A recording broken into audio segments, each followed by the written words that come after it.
Blender is a Swiss Army knife for the art industry, and before you pay for an Adobe subscription for tools like Photoshop, After Effects, and others, it is worth looking at alternative workflows and project approaches that Blender already supports. A great example is this 2D animation by FA iMote on X. Since they do not use a dedicated video editing or 2D animation package, they chose to build the entire setup inside Blender by creating rigged mesh cutouts and animating the bones directly.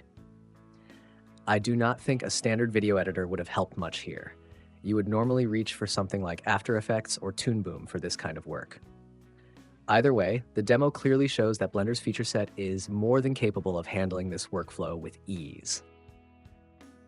Even as a 3D artist, I struggle to fully comprehend the level of detail and expertise required to pull off most VFX shorts. You watch the final scene and instantly forget how much work went into it, especially when it is done well, like this breakdown of the Fiat hybrid ad.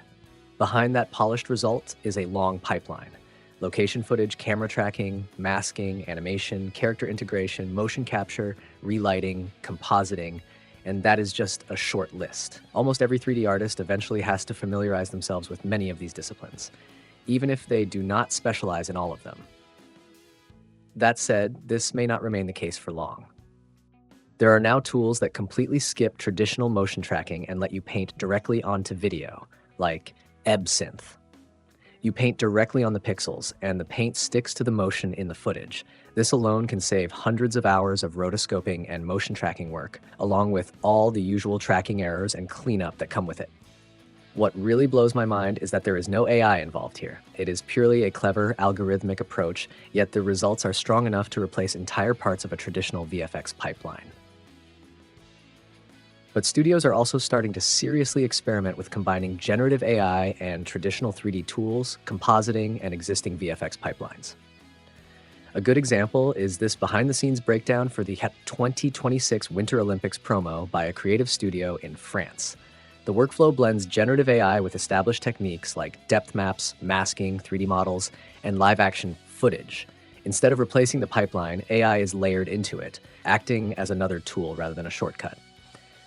What comes out of this is not just a polished promo, but a clear glimpse into where things are heading. Hybrid pipelines like this, mixing AI with classic VFX discipline, feel like the near future of 3D production. As the AI hype starts to die down and we begin to see its real strengths rather than overhyped promises, it is slowly being integrated into actual practical workflows. In the latest release of Cascadeur, the AI agent is now scene-aware, meaning it can handle a lot of the animation heavy lifting for you. In the demo, a character is animated moving from a seated position to a table, and when the table is moved, the animation automatically updates to reach the new location. The artist mainly directs the motion, while the software takes care of the smaller details, which is a pretty significant shift in how character animation can be approached.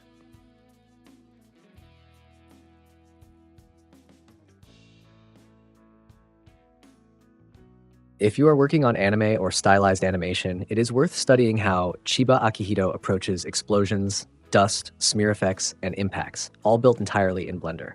Rather than relying on heavy simulations, the workflow leans on shading tricks, modifier stacks, and custom geometry setups. This approach prioritizes speed and control. Large simulations are often slow, unpredictable, and difficult to stylize in a precise way. By avoiding them, it becomes much easier to iterate quickly and lock in a specific visual style that matches the director's intent. What stands out is how deliberate the effects feel. They are not physically accurate, but they are visually convincing and expressive. For stylized projects, this kind of workflow is often more effective than realism-driven simulations, especially when strong art direction matters more than physical correctness. I had to desaturate this a bit so it does not gross you out, but let's just say the effect is well done and it is all procedural. The workflow is based on curves that you draw directly on the skin to leave the markings. That means this is not just shader-based, but a combination of geometry and shaders working together.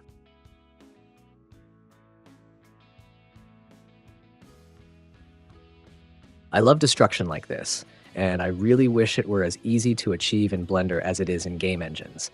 It makes you wonder why game engines always seem to get the coolest workflows, fully real-time, responsive, and intuitive, while in many 3D applications, even the top-tier ones, These workflows are either slow or barely exist at all. I understand the usual argument. Game engines are built for games, while 3D applications are aimed at films, which are more demanding. But honestly, I have seen far worse destruction, tornadoes, and large-scale effects in movies than what is shown here. So the gap is not purely about visual fidelity.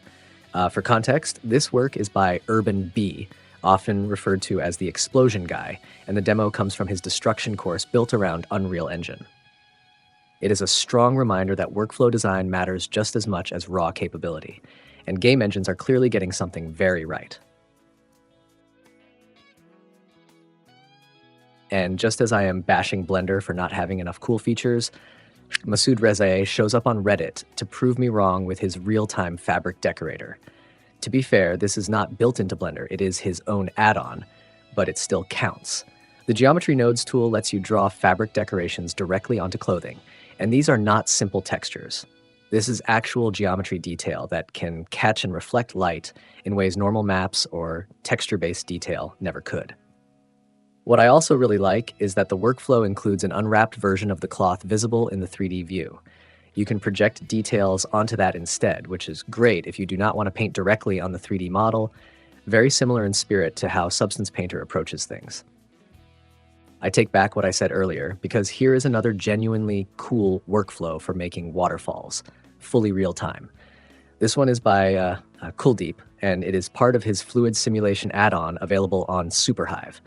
I have tried many times to make a convincing waterfall, including simulating it directly with MantaFlow, and it was always too much work with shaders that never had the detail I wanted. This is exactly what I was missing. It is not a full 3D fluid simulation, but it's still a simulation, and the key part is that the detail is transferred from the shader level to the mesh through displacement. That means no matter the camera angle or direction, the waterfall still looks good. You can check out the full simulation pack. Links are in the description. If you never watch these Blender demos and workflows, you might quit Blender far too early. Look at this render. It is entirely done in Eevee. Honestly, if it was not written in the video, I would never have guessed. The materials look solid, the lighting feels spot on, and I do not see the usual noisy or broken areas you would normally expect. Even the fake dust made from hundreds of alpha textures holds up, without the typical Eevee glitches you often run into with this kind of setup. I am sure a lot of tricks are being used to pull this off, but that is kind of the point. The end result works, and it works extremely well. Let me know in the comments if you would have spotted that this was Eevee, because I definitely would not have.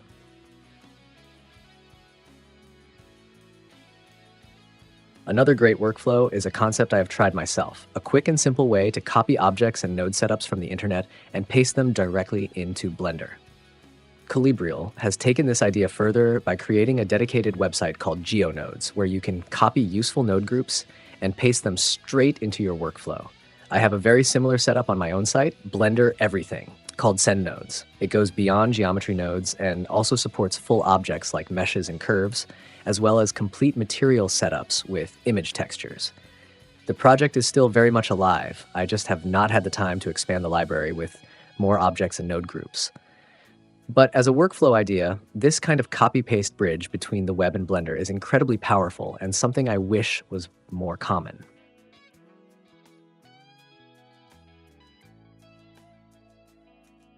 Speaking of nodes, a simple bend modifier can be used to create an incredible number of animation variations for motion graphics. This is not the basic simple deform modifier that ships with Blender, but a more built-up version by Nate Jolly. His version adds 3D viewport gizmos, making it much easier to deform animations with clear visual guides.